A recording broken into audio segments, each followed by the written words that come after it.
So these are just some of the steps that I use to elevate my business. I wasn't always a business person. I started off doing hair and makeup and stuff, and then the pandemic happened.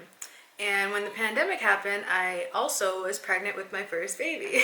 So I had to figure out a way to generate money during a time where no one is able to basically generate money by touching physically, and I was doing hair, so all beauty salons were basically shut down. I didn't really have an option to go back home and work from home like everyone else, so I had to create a beauty career from home on my own. So what I did was, if I couldn't touch people and actually physically do their hair or do their makeup, then I would just want to open a beauty shop. So that's what I did. In 2020 was my first business venture, theglampage.com, and I still have theglampage.com to this day. That is my baby. But that was the website that I started to basically just go about in my niche, the beauty niche, and just start to venture off into different products and just marketing and just getting like beauty products online, learning how to start my own shop, learning how to just basically be a business person. So in this video, I'm going to be basically going over the simple steps. It wasn't that simple because there's more to it, but I'm going to simplify everything down so that you guys can understand the steps I took to take me from flat broke to generating 6 figures in 6 months. So the first thing I did was I found my niche. It was a little bit easier for me to find my niche because I had already come from the beauty industry, so I kind of already knew what I already had information on, what I was already good at, what I knew would be a good product in that niche because I had hands-on professional experience in that niche. The first thing I did was I found the market of my product. The market of my product was very, very easy to find because I kind of just knew I wanted to be in the beauty industry. I love beauty. If the pandemic had not happened, I probably would have still been doing hairs at the salon and everything like that. So I really wanted to, that's the dishwasher. And it didn't start off how I wanted it to. Let's just be real.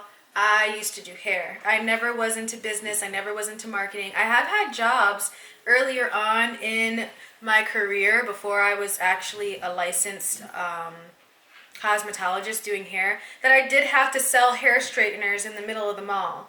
So I did get some sales experience from that. However, I was never trying to be a salesperson.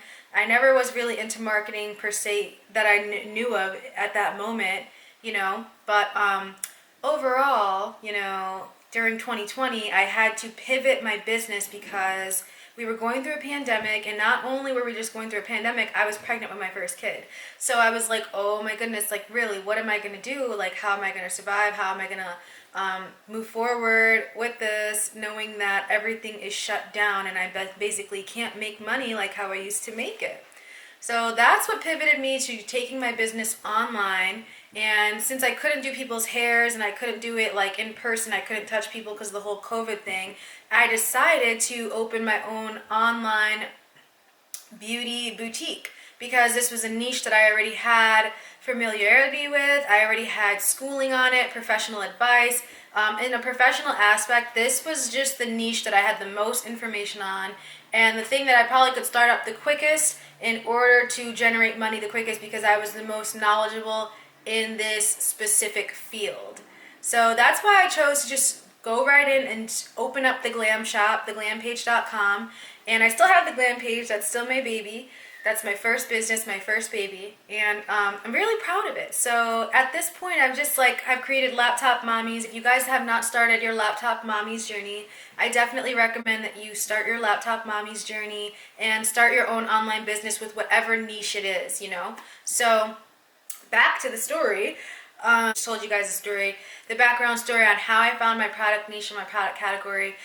If you're going to start an online shop, it's definitely known to not want to have a junkyard of just items in your shop. You want to start your shop based on at least one item or one specific niche or category. So that's the first thing that I did. I went and I looked up all of the items that were new in the beauty industry that I could sell today in my own shop online. Then I went ahead and I went through the beauty products and actually found an exclusive product. So the first thing you want to do is discuss what your niche is. Are you into hiking? Are you into beauty? Are you into babies? Are you into, like, what is it that you're into, you know? There's so many things to be sold in the world. Even if everyone focuses on like one niche, we still won't run out of niches because everyone's interested in something different, you know? So overall, like, you know, don't feel any type of way about your niche or picking something that's just out there, because chances are someone is going to be out there that has the same niche as you and or is looking for your product. So discover your niche first.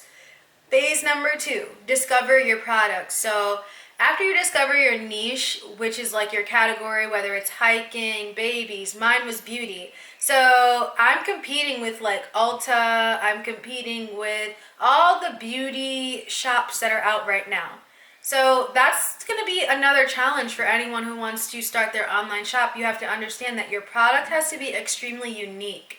You have to be able to go on to the sellers or the wholesalers or the marketers and be able to just skim through all the products and find a product that's really different from something that you would see at Walmart and something that you would see at Target or any type of like drugstore, because it's going to be some heavy competition if you have the same prices and the same product as Walmart. You need to have something that's just completely different, completely out there, a different variation of something, and that was what I focused on during that time. The third thing I did was I went ahead and I built my Shopify shop around my niche and my product. So this was really, really great and fun for me. This was one of like the best parts about learning online business, was creating my shop, because I created my shop myself from start to finish. I really was invested in the aesthetic and the look and all of the products and the copy. So overall, creating your shop just displays the product in an atmosphere that really gets your customer to want to buy from you. Like, that's all I can say about it, is like, it'll be different if someone wants to sell you the same brush that's $150 at a table than someone who wants to sell you this brush that's $150, like, you know, in this gold case at this store. Like, it just seems more valuable over here than it does over here because of the way that they displayed selling the product. So that's how I view online shops and how I view setting up online shops. So that's the third thing I did. The third thing I did was I went straight to Shopify, built my online shop with my logo and everything like that, and went ahead and put my original product right up in there. The fourth thing I did was I made a sale around the product. So you are going to want to create some type of clout for your product. I literally had to, what my main selling item was, one of those brushes that straightens your hair while blow drying it. So in 2020, that was still like kind of a new thing, those blowout brushes. So that was like one of my #1 selling products on my shop. Because it was just really unique. It was really new. Not all the stores had it, and if they did have it, they didn't specifically have my variation. It wasn't oversaturated. So it was really, really great, and I did a really great outcome from selling those blowout brushes. It was a great time and a great discovery as a whole. So what I did was I looked up everywhere how much everyone was selling this brush for. And then I went ahead and made a deal for it, like buy one, get one half off, or I had a couple sales for it, so I can't specifically say that it was one sale, but you can always do buy one, get one half off, buy one, get one free, everyone loves. If you can do it, if you can find a way to do that, you can always do, 50% off, 75% off, or, just look at the product market as a whole and just mark your product down a couple dollars less than what someone else is selling it. And chances are people are going to go and opt in for your product more than they are for the other people. Fifth thing I did was I advertised my store and I advertised my product. I made a lot of videos of me straightening my curly hair with this brush so that people would really know that it was a real product and it really worked. And I was like all over Pinterest, and I was all over Instagram. I was all over YouTube, all over Facebook. I was running Facebook ads. I was also running Pinterest ads and also getting clients from Instagram during this time of me selling the blowout brush. At this point, the blowout brush isn't something that sells as high as it did during that time because it was like a trending product. So overall, it was a really, really great. It's a really, really great time, and I learned a lot from it. And those are the 5 things that I did to start up my business. First, I found my product market. Then I found my special and unique product itself. And then I built my shop. And then I gave an irresistible offer. And then I advertised it to basically everyone and didn't stop. So that's legitimately how I went from flat broke to making 6 figures in 6 months. It really wasn't that hard. It was honestly the most easiest work I've ever done physically, because I'm used to blow drying hair, walking around, washing hair, running around, waitressing, doing all this stuff. So honestly, sitting at a computer and really discovering this and figuring this out wasn't as hard as what I'm really used to. But I hope that this video was helpful to you, and if you guys want more information on how to start up your business, be sure to join my Laptop Mommies coaching program, and I will leave the link below for any of you mothers or anyone who's just simply interested in starting their own online business. So without further ado, I'll be out. Bye guys!